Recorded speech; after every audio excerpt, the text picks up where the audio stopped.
మదికిచ్చేసి మాసి చేసినావే ఋషిలాంటి నా రుచి మార్చినావే అభిరుచి సిక్కేసి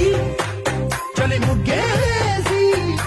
ఉసి గోలిపినావే దారి గమగప్పదనిసి చేర్చినావే ఓదసి